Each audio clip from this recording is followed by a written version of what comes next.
Kumusta sa inyong lahat? Ako si Dr. Maria Reyes. Ngayon, susuriin natin ang paksang mga pula na alerto ng paa, ang hindi sinasabing katotohanan tungkol sa diabetes. Ang artikulong ito ay tungkol sa pagtukoy at pamamahala ng diabetes sa pamamagitan ng pagbibigay pansin sa mga senyales na ipinapakita ng ating mga paa.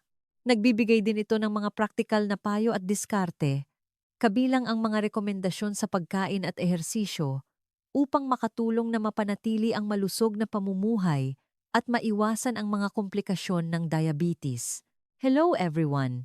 Ako si Dr. Maria Reyes at sa video ngayon, ibabahagi ko sa inyo ang isang napakalungkot na totoong kwento na tumatak sa aking puso. Sa aking klinika, minsang may pasyente ako na tinatawag nating old sugar pal. 10 taon na siyang may diabetes. Sa simula, naramdaman lang niya na manhid ang kanyang mga paa at malambot ang pakiramdam tuwing naglalakad, na para bang tumatapak sa malambot na bulak. Noong panahong iyon, inakala niya na normal lang ito dahil sa katandaan at hindi niya pinansin. Ngunit sino ang mag-aakala na pagkalipas ng ilang buwan, isang maliit na sugat ang mabilis na lumala, nagkaroon ng impeksyon, at sa huli, para mailigtas ang kanyang buhay, kinailangan siyang putulin ang kanyang binti. Ito ay hindi lamang isang trahedya para sa kanya, kundi isang masamang balita rin para sa kanyang pamilya. Ang katotohanan sa likod nito ay napakasakit. Kapag dumating ang mga komplikasyon, matagal nang nagbigay ng senyales ang katawan para humingi ng tulong, ngunit hindi lang niya ito pinansin. Para hindi na maulit ang ganitong kalunos-lunos na sitwasyon sa inyo na nanonood, ngayon, si Dr. Maria Reyes ay maglalaan ng oras upang lubusang suriin ang 4 na pulang alerto na ipinapakita ng inyong mga paa kapag nawalan ng kontrol ang inyong blood sugar. Kasabay nito, inihanda ko rin ang 4 na natural na pampalusog na matatagpuan sa inyong hapagkainan upang makatulong na maiwasan ang mga nakakatakot na komplikasyon. Kung nais ninyong magkaroon ng malusog na pagtanda na malayo sa diabetes, mangyaring tandaan ang mga susunod na impormasyon. Bago tayo dumako sa pangunahing paksa, kung nag-aalala kayo sa inyong kalusugan at sa inyong pamilya, mangyaring mag-click muna sa subscribe button sa ibaba at i-on ang notification bell para hindi ninyo mapalampas ang mas marami pang praktikal na kaalaman sa kalusugan sa hinaharap. Dito, ibinabahagi lamang namin ang mga katotohanan sa kalusugan na bihirang aminin ng mainstream media. Kung gusto ninyo ang aming ibinabahagi, mangyaring mag-type ng 1 sa comment section. Ito ang pinakamainit na suporta para sa aming patuloy na paggawa ng nilalaman. Inaanyayahan din namin kayo na ibahagi ang inyong mga pananaw at karanasan sa comment section sa ibaba. Unahin natin ang pagtutuon ng pansin sa mga paa. Marami sa inyo ang siguro ay nagtataka, Dr. Maria Reyes. Ang diabetes ay problema sa blood sugar. Bakit kailangan nating titigan ang mga paa? Sa totoo lang, malaki ang kaugnayan nito sa anatomya ng ating katawan at sa dynamics ng sirkulasyon ng dugo. Ang mga eksperto sa endocrinology ay gumamit ng isang malinaw na paghahambing. Kung ang puso ay ang water pump ng katawan, ang mga paa ay ang pinakamalayong at pinakamababang bahagi ng network ng mga tubo. Sa tradisyonal na Filipino medicine, sinasabi natin na ito ang bahagi na malayo sa sentro at sa modernong medisina. Kapag ang lahat ng mga ugat sa katawan ay nagkakaroon ng problema dahil sa mataas na blood sugar, ang pinakamalayong sulok na ito ang madalas na unang nakakaranas ng krisis ng kawalan ng tubig at pagkain. Kaya, ang mga alerto na ibinibigay nito ay ang pinakauna at pinakatumpak. Ang unang senyales na kailangan nating pagtuunan ng matinding pansin ay ang pamamanhid ng mga paa na parang may barrier. Napakasarap sa pakiramdam na ito. Hindi ito katulad ng panandaliang pagkuryente na nararamdaman natin kapag matagal tayong nakaupo, kundi isang patuloy na pamamanhid na parang may nakaharang na bagay sa pagitan ng ating mga paa at ng lupa, isang mapurol na pakiramdam. Sa klinika, maraming pasyente ang naglalarawan na. Naked feet ako. Pero parang may suot akong makapal na goma sa paa o parang tumatapak ako sa makapal na espongha, hindi ko maramdaman ang basa na lupa sa talampakan. Mayroon pa ngang ibang mga kaibigan na matagal nang malamig ang mga paa at kahit anong haplos ay hindi uminit. Ang medikal na prinsipyo sa likod nito ay ang dual line attack ng mataas na blood sugar sa katawan. Sa isang banda, ang dugo ay lumalapot na parang putik na bumabara sa maliliit na ugat na nagbibigay ng sustansya sa mga ugat. Sa kabilang banda, ang mataas na konsentrasyon ng asukal ay direktang nakakalason at sumisira sa ating mga nerve fiber tulad ng lumang electrical wire na natatanggal ang insulation. Ito ang dahilan kung bakit nawawalan ka ng defense laban sa sakit. Kahit masipa mo ang matigas na bagay o masunog, ang sakit ay magiging mapurol o mawawala pa. Ang kawalan ng sakit ang pinakakatakutan na panganib. Ang pangalawang senyales ng alerto ay ang pagiging permanenteng residente ng maliliit na sugat na hindi gumagaling. Mga kaibigan, tandaan ninyo, noong bata pa tayo, kapag nagkaroon tayo ng paltos sa paa o nasugatan ang balat sa pagputol ng kuko, idikit lang ang band-aid at pagkatapos ng 2 o 3 araw, gagaling na.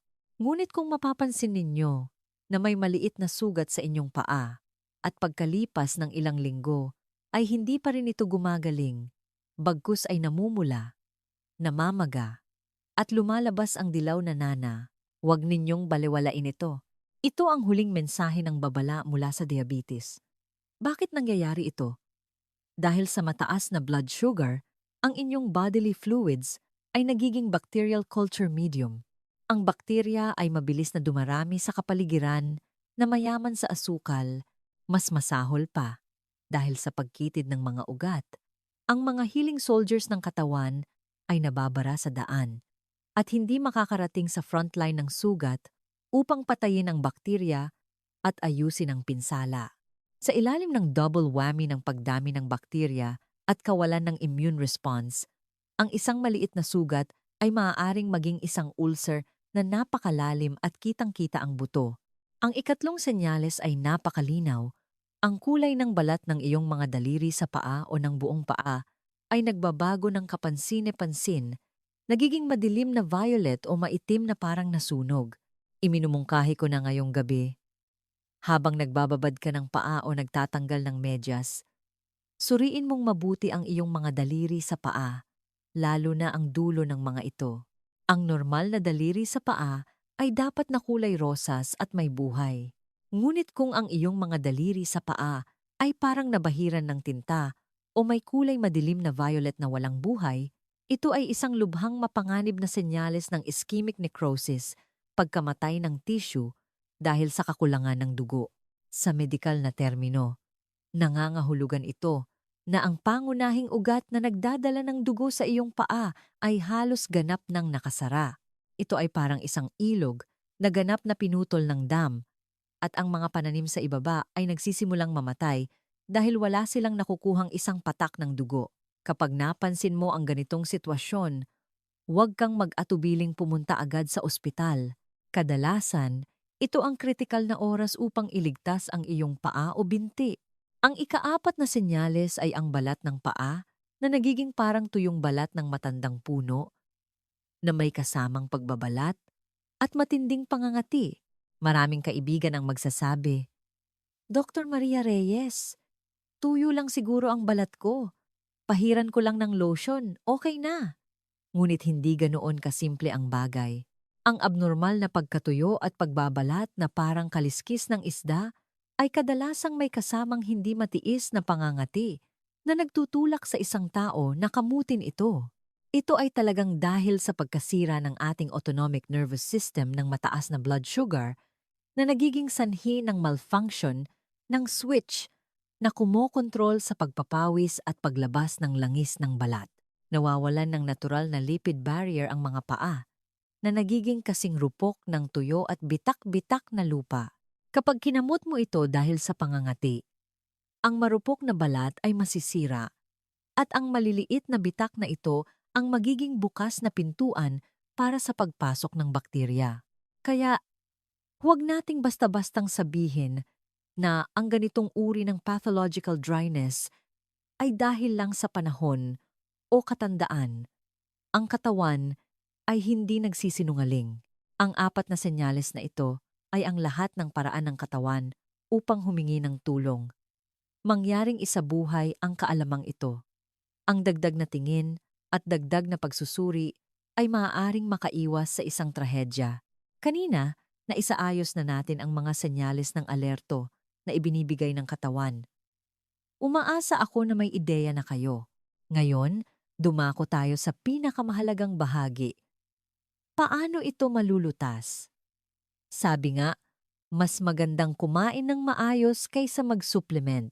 Sa aking klinika, madalas kong bigyang diin sa mga pasyente na ang kusina ang inyong pinakamahusay na botika.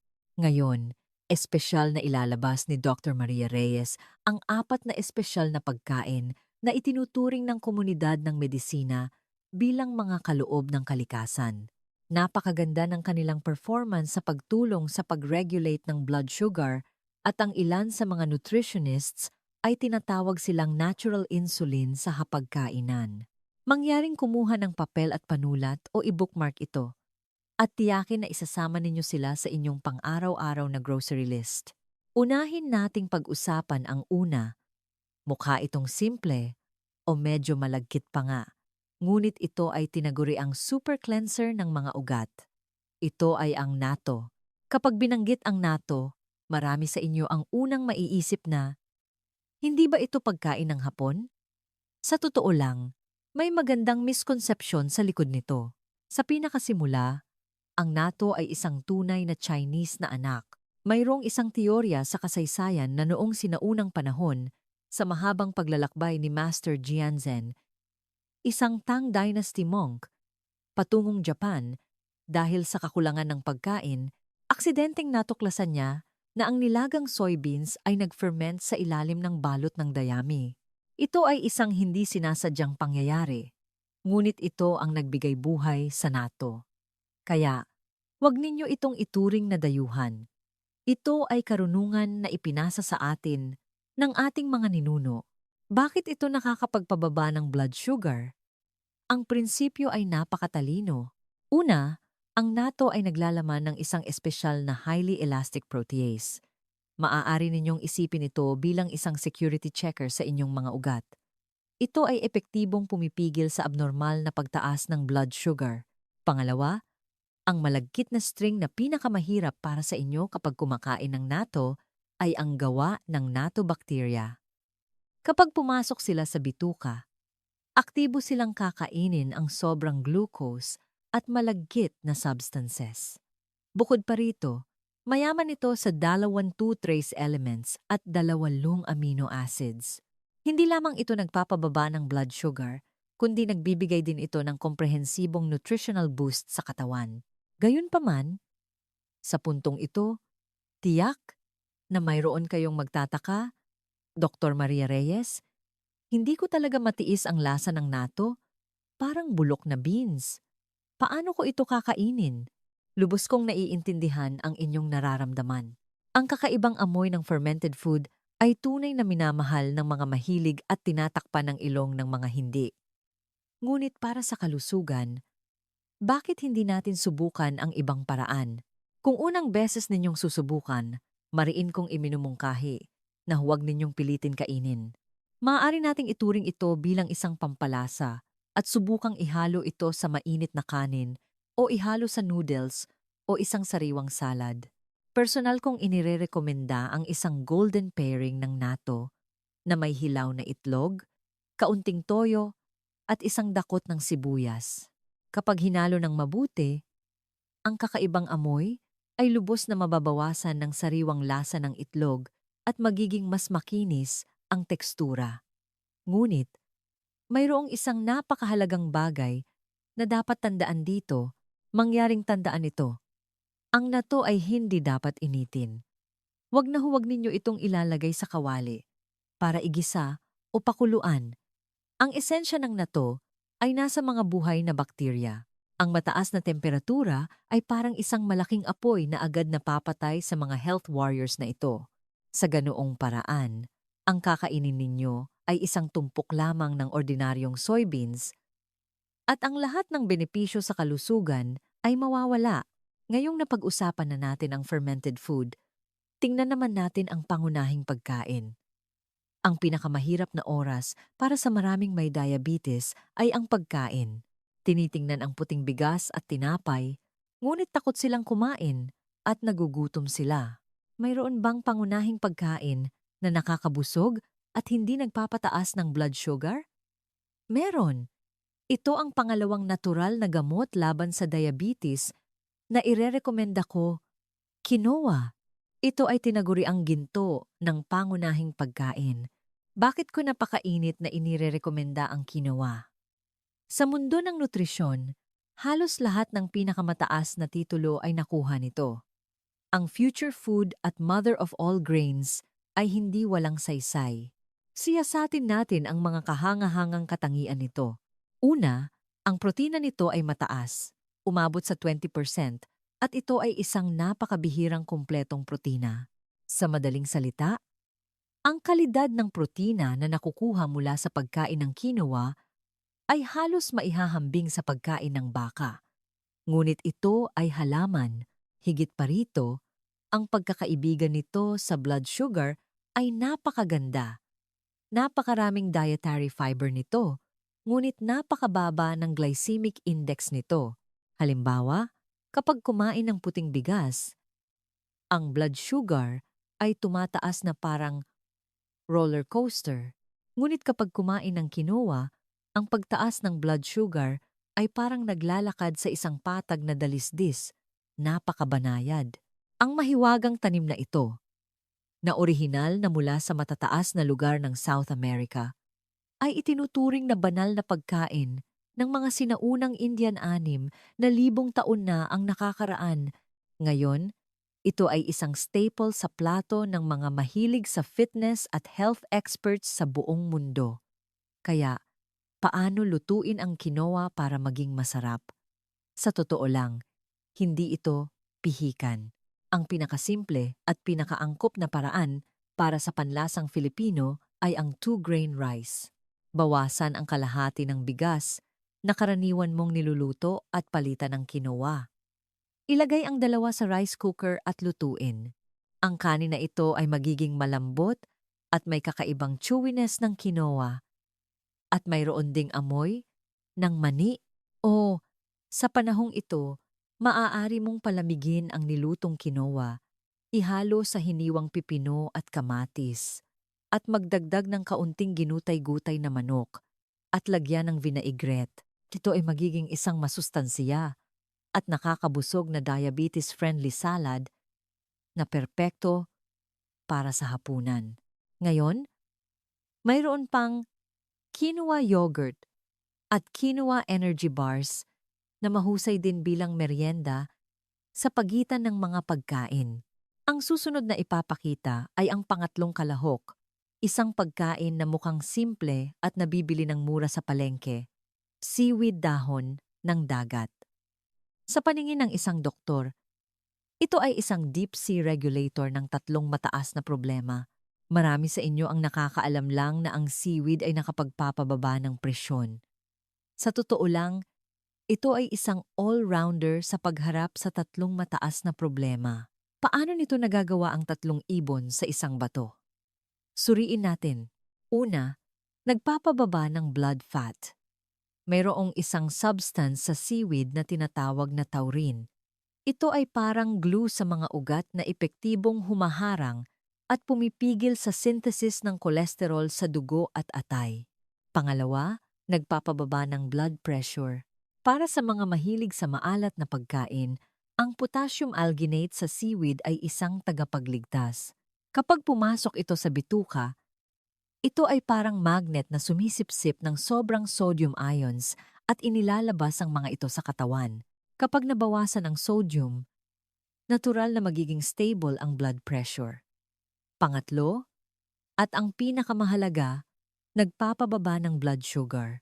Ang seaweed ay hindi lamang mayaman sa iodine na nakakapagpasigla sa paglabas ng insulin at adrenaline, na nagpapabilis ng metabolism ng asukal. Naglalaman din ito ng fucoidan, isang aktibong sangkap na napatunayang epektibong nag-regulate ng blood sugar level. Ngunit, mangyaring tandaan, si Dr. Maria Reyes ay kailangang magpreno dito. Bagamat ang seaweed ay isang kayamanan, hindi ito para sa lahat. Bilang isang doktor, responsibilidad kong paalalahanan ang sumusunod na 3 uri ng mga kaibigan na pigilan ang inyong sarili at mag-ingat o huwag kumain nito. Una, mga pasyente na may hyperthyroidism. Ang iyong thyroid hormones ay nasa overdrive na. Ang iodine sa seaweed ay magpapalala sa kondisyon. Pangalawa, mga taong may mahinang spleen at tiyan na madaling ginawin. Kung madali kang magtae kapag kumakain ng malamig na pagkain, ang seaweed na isang malamig na pagkain ay maaaring magpalala ng iyong gastrointestinal discomfort. Pangatlo, mga kabataan na may acne. Ang seaweed ay maaaring magkaroon ng banayad na epekto sa endocrine system na nagpapalala ng problema sa acne. Sa wakas, ang ika-4 na pagkain na ipapakilala namin ay maaaring lubos na ikagulat ninyo. Tama, ito ay ang dahon ng mulberry. Sa paningin ng marami, ang dahon ng mulberry ay pagkain para sa mga silkworm. Ngunit sa mata ng tradisyonal na Filipino medicine, ito ay itinuturing na sagradong damo at gamot at pagkain na kayamanan. Maging ang klasikong tradisyonal na Filipino medicine na Compendium of Materia Medica ay lubos na pinupuri ito at iniulat pa nga na mayroon itong mahiwagang epekto na nagpapabata ng matanda. Siyempre, ito ay isang pagmamalabis, ngunit sapat na ito upang patunayan ang kalagayan nito. Ang modernong medikal na pananaliksik ay nagbigay din ng siyentipikong pagkakakilanlan sa sinaunang sagradong damo na ito. Sa pamamagitan ng pag-aaral sa laboratorio, natuklasan namin na kapag pinakain ng dahon ng mulberry ang mga daga na may diabetes, bumaba ng malaki ang kanilang blood sugar. Ano ang siyentipikong mekanismo sa likod nito? Lumalabas na ang dahon ng mulberry ay naglalaman ng isang napakabihirang alkaloid. Maaari ninyong isipin ang sangkap na ito bilang isang warehouse manager. Kapag sobra ang asukal sa dugo, inuutusan nito ang katawan na ipackage ang sobrang asukal at itaguyod ang synthesis ng glycogen upang itago ang asukal para magamit sa ibang pagkakataon sa halip na hayaan itong magkalat sa dugo. Ito ang lihim ng dahon ng mulberry sa pagpapababa ng blood sugar. Hindi lang simpleng pagtanggal, kundi isang mas matalinong pagbabago at pag-iimbak. Mula sa pananaw ng tradisyonal na Filipino medicine, ang tinatawag nating diabetes ay tinatawag ng mga sinaunang tao na Xiaoke-Zheng, wasting thirst syndrome. Sa aking klinika, madalas kong ihambing ito sa mga pasyente. Ito ay parang tubig sa isang kawali na natuyo na, at ang katawan ay nasa isang estado ng yin deficiency and dry heat. Sa maraming halaman, ang dahon ng mulberry ay isang napakahalagang gamot. Ito ay malamig sa kalikasan at mayroong isang uri ng cooling energy na parang isang napapanahong ulan na sumasalungat sa init sa loob ng katawan. Mayroon itong napakabihirang kakayahan na paluwagin ang init at magpabasa ng baga na nakakatulong sa pagpapagaan ng karaniwang reklamo ng tuyong bibig, tuyong dila, at tuyong mata. Bukod pa rito, mula sa prinsipyo ng modernong medisina, ang polysaccharides na mayaman sa dahon ng mulberry ay parang isang espesyal na susi na makakatulong sa ating katawan na mas sensitibong mag-regulate ng metabolismo ng asukal at maging banayad na magpasigla sa paglabas ng insulin. Kaya paano natin mailalagay ang maliit na dahon na ito sa ating hapagkainan? Una, ang pinakamadaling paraan ay ang paggawa ng tsaa. Ito ay isang trend na sa maraming grupo ng mga may diabetes. Ngunit alam kong ang ilang mga kaibigan ay maaaring hindi sanay sa medyo damo at mapait na lasa ng dahon ng mulberry. Huwag mag-alala. Makakahanap tayo ng ilang kasama para dito. Subukan nating magdagdag ng kaunting green tea, ilang chrysanthemum o ilang dahon ng mint. Hindi lamang ito para sa sariwang lasa, kundi dahil ang mga sangkap na ito mismo ay may mga epekto rin sa pagpapalamig. Kapag pinagsama, Pinapayaman nito ang layer ng tsaa, pinapabuti ang epekto ng gamot, at mas nagiging kasiya siya ang pag-inom nito sa halip na parang iniinom na gamot. Pangalawa, ang mulberry leaf porridge ay isa ring magandang opsyon. Ang lugaw na niluto mula sa sariwang dahon ng mulberry ay mabango at perpekto para sa paggising ng tiyan sa umaga. Ngunit, bilang isang doktor, kailangan kong seryosong paalalahanan kayo. Ang kapaligiran ng pagtatanim ngayon ay komplikado. Ang ibabaw ng sariwang dahon ng mulberry ay hindi lamang may alikabok, kundi maaari ding may natitirang pestisidyo. Kaya, bago ilagay sa kawali, mangyaring gumugol ng dagdag na oras upang ibabad ng lubusan sa malinis na tubig at hugasan ng paulit-ulit upang matiyak na ito ay malinis. Pagkatapos ng lahat, ang hinahanap natin ay kalusugan at ang kaligtasan ay palaging ang pangunahin. Kung ang kontrol sa pagkain ay ang depensa sa laban ng pagpapababa ng blood sugar, ang ehersisyo naman ang pag-atake. Madalas kong sabihin sa mga pasyente na ang pagkontrol sa bibig at paggalaw ng paa ay ang dalawang gulong ng sasakyang ito na tinatawag na ating katawan. Hindi maaaring mawala ang isa. Ang pag-inom lamang ng gamot ay parang paglakad sa isang paa. Hindi ka makakabuwelo at hindi ka makakarating ng malayo. Naaalala ko ang isang pasyente na nakita ko kamakailan. Tatawagin natin siyang Dalian. Si Dalian ay 42 taong gulang pa lamang. Nasa kasagsagan ng kanyang buhay, ngunit dahil sa matagal na stress sa negosyo at maraming social gatherings, maaga siyang nagkaroon ng mataas na blood sugar. Nang una siyang lumapit sa akin, siya ay lubos na balisa at nararamdaman na madilim ang kanyang buhay. Sinabi ko sa kanya, "Bibigyan kita ng gamot, ngunit kailangan mong baguhin ang iyong pamumuhay." Sa huli, pinakinggan niya ako. Hindi lamang niya pinigilan ang kanyang pagkain, kundi pinilit din niya ang kanyang sarili na maging aktibo. Mula sa simula ng mabilis na paglalakad hanggang sa kalaunan ay patuloy na pagtakbo sa umaga. At sa katapusan ng linggo, ay nakikipagkita pa sa mga kaibigan upang umakyat ng bundok at maglaro ng bola. Pagkalipas ng kalahating taon, nang bumalik siya para sa follow-up, nakita niya ang magandang resulta ng kanyang laboratory test. Bumaba ng malaki ang kanyang blood sugar indicators at ang kanyang espiritu ay parang nabago. Kaya mga kaibigan, ang potensyal ng ehersisyo sa pagpapababa ng blood sugar ay talagang mas malaki kaysa sa iniisip ninyo.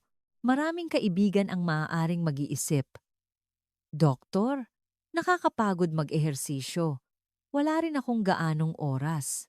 Sa totoo lang, ang sagot ng siyentipikong pananaliksik ay maaaring sorpresahin ka. Noong 2023, isang malaking pag-aaral na kinasasangkutan ng halos 16,000 katao ang inilathala sa British Journal of Sports Medicine. Ipinakita ng mga resulta na kahit ilang sandali lamang, 6 na minuto ng moderate to high-intensity exercise sa bawat araw ay maaaring makababa ng malaki sa panganib ng pagkakaroon ng type 2 diabetes. Nangangahulugan ito na ang ehersisyo ay hindi tungkol sa tagal, kundi kung nagsisimula ka na talagang gumalaw. Bukod pa rito, isa pang autoritatibong pag-aaral ang espesyal na inihambing ang iba't ibang uri ng ehersisyo at sa huli ay pinili ang nangungunang 3 may pinakamahusay na epekto sa pagpapababa ng blood sugar. Tingnan natin kung makakahanap ka ng isa na akma para sa iyo. Ang nangunguna, na maaaring ikagulat ng marami, ay combination strength training. Sa madaling salita, pinagsasama nito ang paggamit ng timbang ng katawan at ang paggamit ng kagamitan sa gym. Bakit ito ang may pinakamahusay na epekto? Siyasatin natin ang prinsipyo sa likod nito. Ang mga kalamnan, sa katunayan, ang pinakamalaking pabrika ng pagkonsumo ng asukal sa ating katawan. Ang paggawa ng strength training ay, sa esensya, ang pagpapalawak ng ating sugar warehouse sa katawan sa pamamagitan ng pagpapataas ng kalamnan. Kung mas malaki ang iyong kalamnan, mas malaki ang kapasidad ng warehouse na ito, at mas malakas ang kakayahan nitong mag-imbak at mag-consume ng blood sugar. Higit pa rito, ang strength training ay lubos na nagpapataas ng sensitivity ng insulin. Ito ay parang paglalagay ng pampadulas sa lock ng warehouse na nagpapataas ng kahusayan ng insulin na buksan ang pinto at magdala ng asukal. Kaya, huwag isipin na ang pagbubuhat ng bakal ay para lang sa mga kabataan. Ang angkop na strength training ay mahalaga para sa pagkontrol ng blood sugar. Ang pangalawa ay ang pamilyar na jogging. Ito ay isang tipikal na moderate intensity aerobic exercise. Ang ganda nito ay angkop ang tindi nito. Epektibo nitong napapataas ang tibok ng puso, nagpapabuti ng sirkulasyon ng dugo, at hindi rin ito kasing tindi ng sprint na nakakapagpahingal. Sa physiological mechanism, ang jogging ay parang isang mahusay na boiler na direktang at mabilis na sinusunog ang glucose na dumadaloy sa dugo upang magbigay ng enerhiya. Para sa karamihan ng mga may diabetes, lalo na sa mga bagong nagsisimula mag-ehersisyo, ang jogging ay may mababang hadlang at medyo ligtas. Ngunit, kailangan ko ring magbigay ng dagdag na paalala, lahat ng bagay ay may limitasyon. Para sa mga nagsisimula, iminumungkahi ko na subukan muna ang 10 hanggang 15 minuto bawat sesyon upang bigyan ng pagkakataon ang katawan na umangkop. Pagkatapos, dahan-dahang dagdagan ito sa humigit kumulang 30 minuto, magsikap na tumakbo ng true hanggang 5 beses sa isang linggo. Panatilihin ang ganitong dalas at mapapansin mo na unti-unting nagbabago ang iyong katawan sa positibong paraan. Ang ikatlong ehersisyo ay maaaring magtunog na medyo propesyonal. Tinatawag itong High Intensity Interval Training o HIIT. Ito ay kinikilala bilang ang pinakamabisa at fat-burning black technology sa pagpapababa ng blood sugar. Ang pangunahing lohika nito ay ang pagpapalit-palit ng mabilis at mabagal na tulin. Halimbawa, mag-sprint ka ng buong lakas sa loob ng 30 segundo na magpapataas ng iyong tibok ng puso at pagkatapos ay maglakad ng dahan-dahan o mag-jogging sa loob ng 1 hanggang 10 minuto upang dahan-dahang bumaba ang tibok ng puso. Paulit-ulit na ganito. Bakit ito napakabisa? Dahil ang matinding pagbabago-bago na ito, sa maikling panahon, itinutulak nito ang iyong cardiovascular function sa limitasyon na lubos na kumukonsumo ng asukal sa katawan. Ngunit mangyaring pakinggan akong mabuti, ang ganitong uri ng training ay parang isang malakas na gamot. Bagamat maganda ang epekto, malaki rin ang panganib ng side effects. Mataas ang kinakailangan nito sa cardiovascular function at pisikal na kondisyon. Kung kayo ay mas matanda o walang karanasan sa ehersisyo, o may problema sa kasukasuan, huwag kayong bulag na gagaya. Ang ehersisyo na ito ay mas angkop para sa mga taong may magandang pangangatawan at kailangan itong gawin sa ilalim ng gabay ng isang profesional na doktor o coach. Ang kaligtasan ay palaging ang pangunahin. Dahil napag-usapan na natin ang kaligtasan, kailangan kong pag-usapan ng mabuti sa inyong lahat na may diabetes, lalo na sa mga may manhid na paa, ang mga bawal sa ehersisyo. Ang ehersisyo ay mabuti, ngunit kung mali ang paraan, maaari itong maging sanhi ng pinsala sa mga pasyenteng may diabetes na may mahinang paa. Ang sumusunod na 4 na panuntunan sa kaligtasan ay kailangan ninyong tandaan. Una, huwag mag-ehersisyo nang walang laman ang tiyan. Maraming kaibigan ang mahilig mag-ehersisyo sa umaga nang walang laman ang tiyan. Ito ay napakadelikado at madaling magdulot ng hypoglycemia o kahit mawalan ng malay. Ang pinaka-ideal na oras para sa ehersisyo ay 30 minuto hanggang 1 oras pagkatapos kumain. Sa panahong ito, ang blood sugar ay nasa rurok dahil sa bagong kinain na pagkain. Ang ehersisyo sa panahong ito ay parehong makakapagpababa ng tumataas na blood sugar at makakaiwas sa panganib ng hypoglycemia. Ito ay isang ligtas na panahon na may dalawang pakinabang. Pangalawa, ang intensity ay dapat na angkop. Nag-eehersisyo tayo para gumaling, hindi para labanan ang ating buhay. Paano natin malalaman kung sapat na ang intensity? Kapag naramdaman mong medyo mainit ang iyong katawan at medyo pinawisan ang iyong noo, sapat na iyon. Huwag na huwag mong hangarin ang pakiramdam ng labis na pagpapawis at pagkapagod, lalo na sa mga matatandang may diabetes na may sakit na higit sa 10 taon, na madalas may kasamang neurological o vascular complications. Mas mabuting kumonsulta muna sa iyong doktor upang bumuo ng isang personalized na plano. Pangatlo, alagaan ang iyong mga paa tulad ng pag-aalaga mo sa iyong puso. Ang kagamitan ay napakahalaga. Kailangan mong pumili ng isang pares ng sapatos na pang-ehersisyo na may malambot na sol, breathable at hindi masikip. Ang medyas ay dapat nagawa sa makapal na cotton. Huwag magsuot ng medyas na may masikip na goma at gumawa ng isang magandang ugali. Bago at pagkatapos ng ehersisyo, suriin ng mabuti ang iyong mga paa na parang nagche-check ng seguridad. Tingnan kung may pamumula, paltos, o maliliit na sugat. Kapag nakakita ng problema, kahit isang maliit na sugat lang, agad itong gamutin. Huwag na huwag ipagpapabukas. Pang-apat, maging flexible sa mga espesyal na sitwasyon. Kung sa pagsusuri ay may nakitang ulcers o senyales ng diabetic foot, ibig bang sabihin ay kailangan na lang humiga at huwag gumalaw? Siyempre hindi.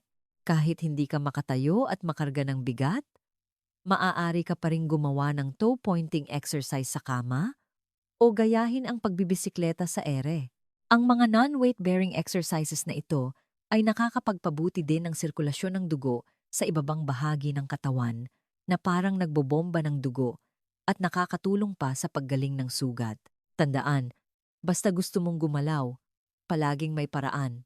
Mga kaibigan, hindi ko namalayan, ang ating usapan ay lumampas na mula sa mahinang senyales ng paghingi ng tulong ng katawan sa karunungan sa pagpili ng sangkap sa kusina at sa kung paano mag-ehersisyo ng siyentipiko. Hindi lamang ito isang simpleng pagpapaliwanag ng kaalaman sa kalusugan. Bilang isang doktor, mas gugustuhin kong tingnan ito bilang isang Diabetes Control Strategic Defense Guide na magkasama nating binuo. Sa pagtatapos ng ating pag-uusap, gusto kong ibubuod ang pinakapangunahing esensya ngayon sa 5 mahahalagang punto, batay sa aking mahigit 30 taong karanasan sa klinika. Ang 5 puntong ito ay parang 5 susi. Kailangan ninyong hawakan ng mahigpit ang mga ito. Ang unang susi, tingnan ang esensya sa likod ng mga pangyayari at alamin kung sino ang tunay na kalaban. Maraming kaibigan, kapag binanggit ang diabetes, ang unang naiisip ay ang pabago-bagong blood sugar level. Ngunit sa totoo lang, ang blood sugar ay panlabas lamang. Madalas kong sabihin sa mga pasyente na ang tunay na kalaban na kailangan nating pigilan ay hindi ang numero, kundi ang grupo ng mga destroyers na nagtatago sa likod nito. Ang mga komplikasyon. Ang matagal na mataas na blood sugar ay parang pagbabad ng iyong mga ugat sa matamis na tubig. Sa paglipas ng panahon, ang mga ugat ay nagiging marupok at nababarahan.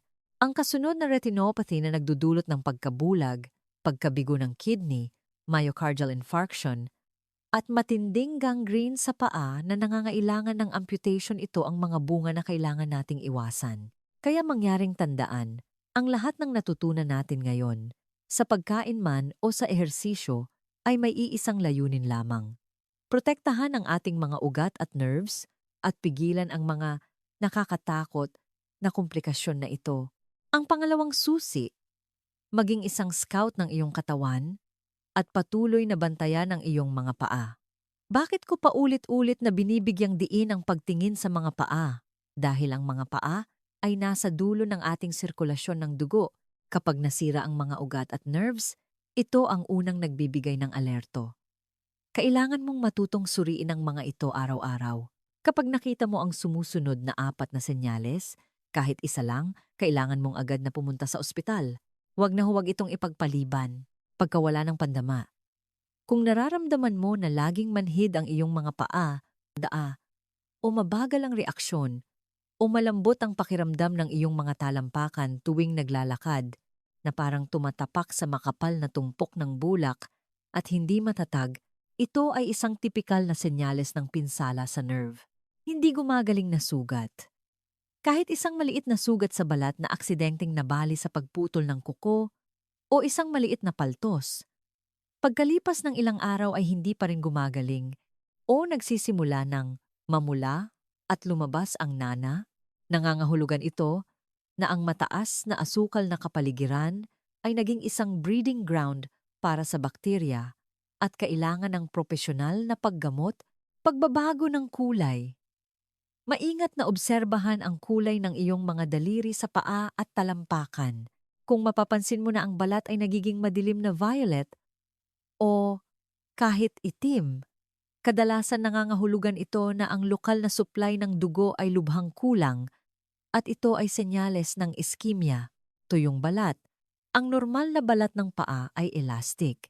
Kung mapapansin mo na ang balat sa iyong mga paa ay parang tuyong balat ng matandang puno, hindi lamang tuyo at nagbabalat, kundi nagkakaroon din ng bitak at may kasamang hindi matiis na pangangati.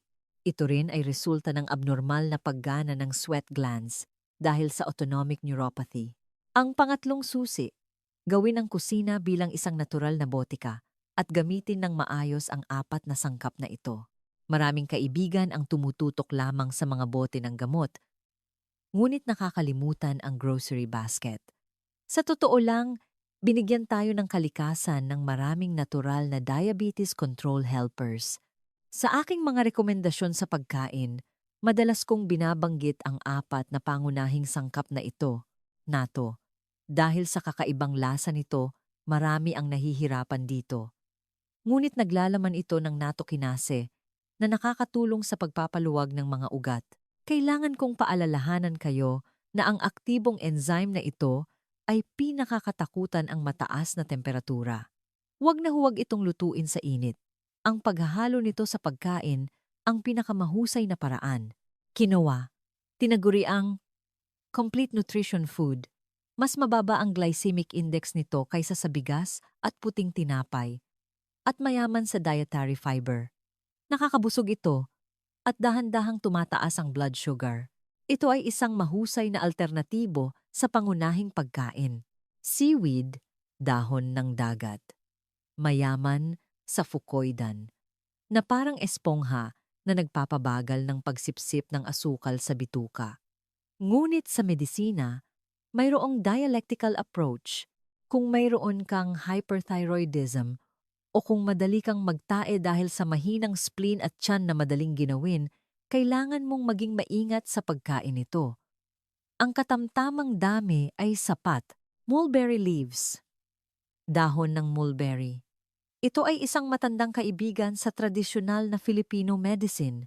Kung ito man ay pinatuyo at ginawang tsaa o idinagdag sa lugaw, ang alkaloid components nito ay nakakatulong sa pagpapapanatag ng blood sugar. Masasabi na ito ay isang karunungang damo na ipinasa sa atin ng mga sinaunang tao.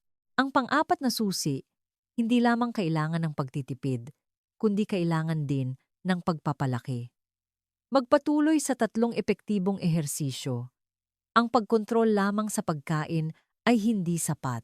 Kailangan din nating humanap ng paraan upang gastusin ang asukal sa dugo. Sa klinika, ang 3 uri ng ehersisyo na ito ang may pinakamataas na cost-performance ratio. Strength training.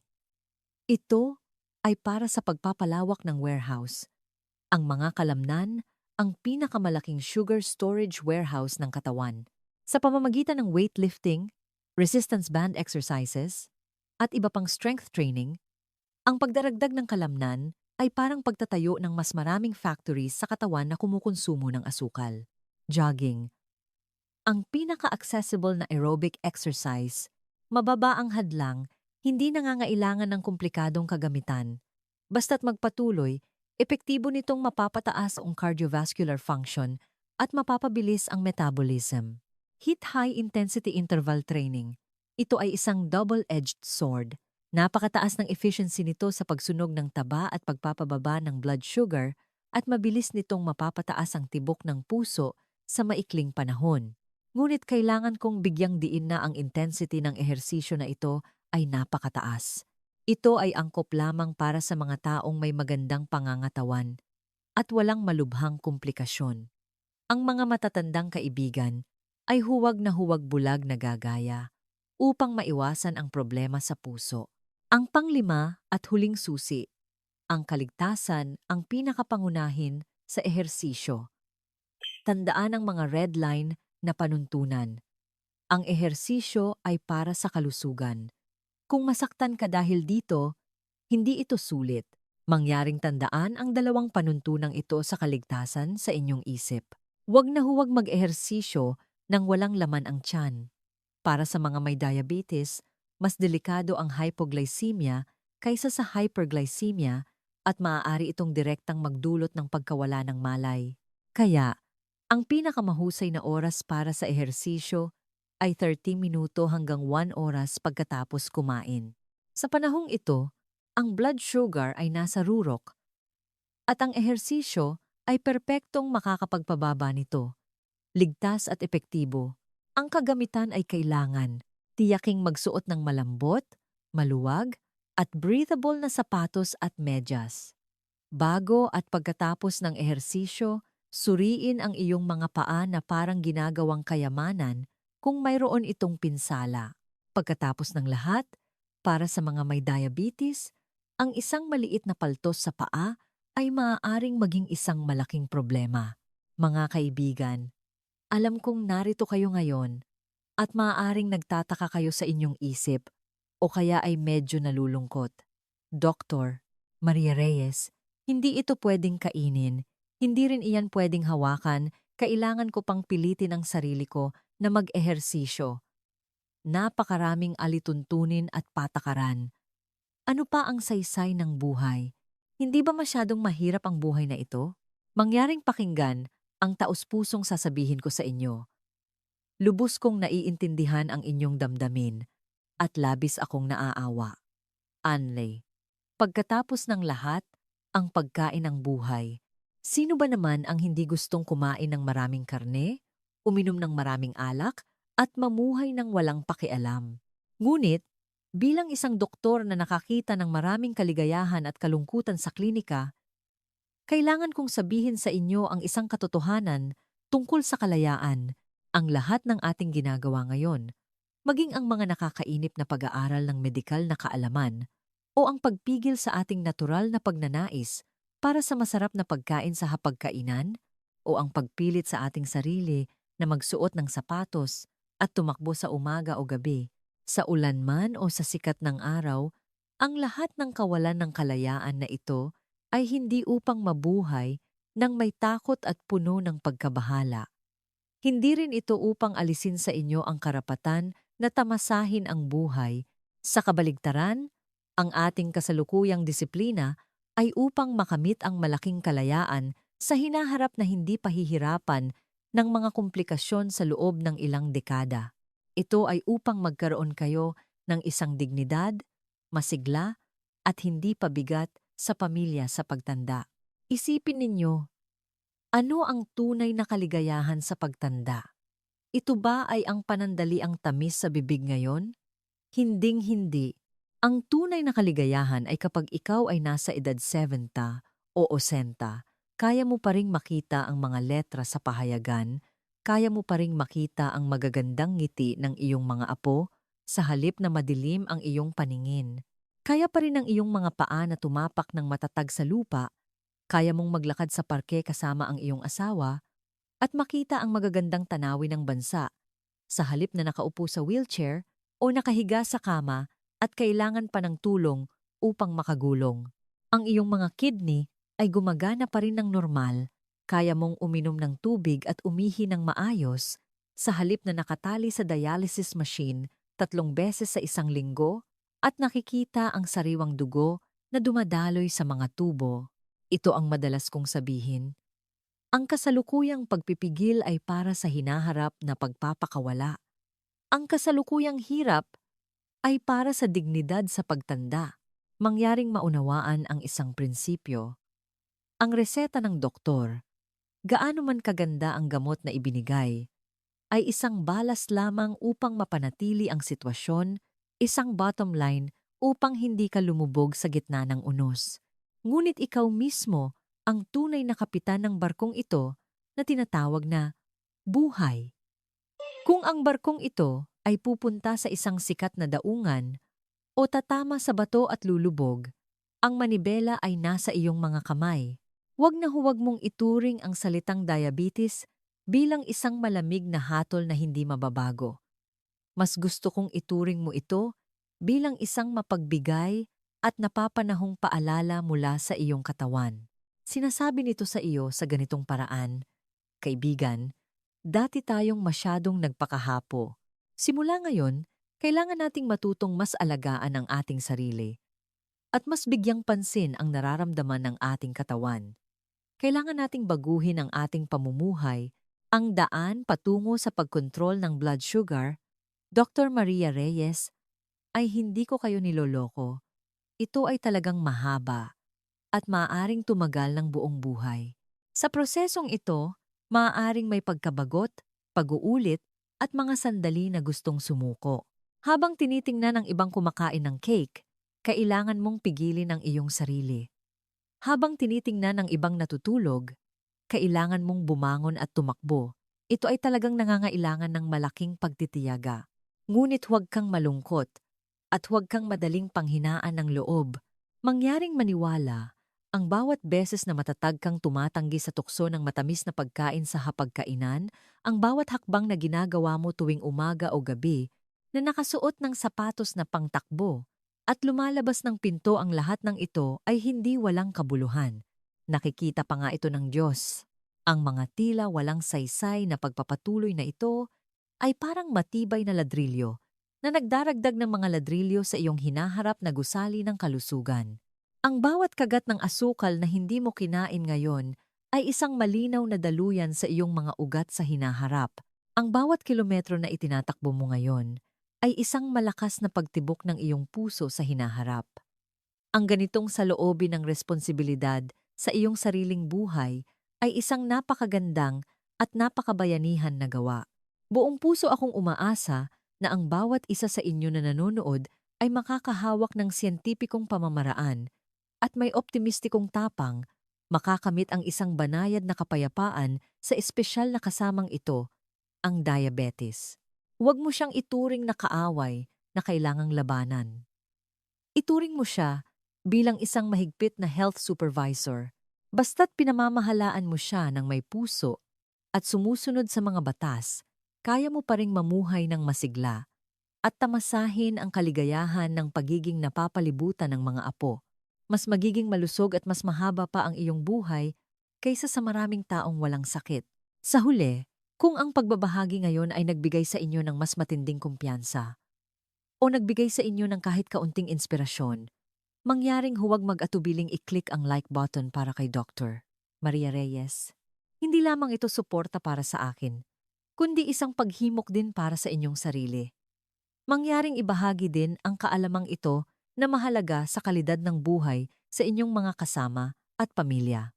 Sama-sama nating itayo ang isang matibay na depensa sa kalusugan upang pigilan ang mga nakakatakot na komplikasyon. Nais ko sa inyong lahat na makalaya sa pagkaalipin sa gamot at hindi na maging alipin ng sakit, kundi maging may-ari ng inyong sariling katawan. Magkaroon ng tunay na kalusugan, kalayaan, at isang masayang pagtanda na puno ng tawanan. Ako si Dr. Maria Reyes at sa daan ng pagprotekta sa kalusugan, palagi akong kasama ninyo. Magkita-kita tayo sa susunod na episode.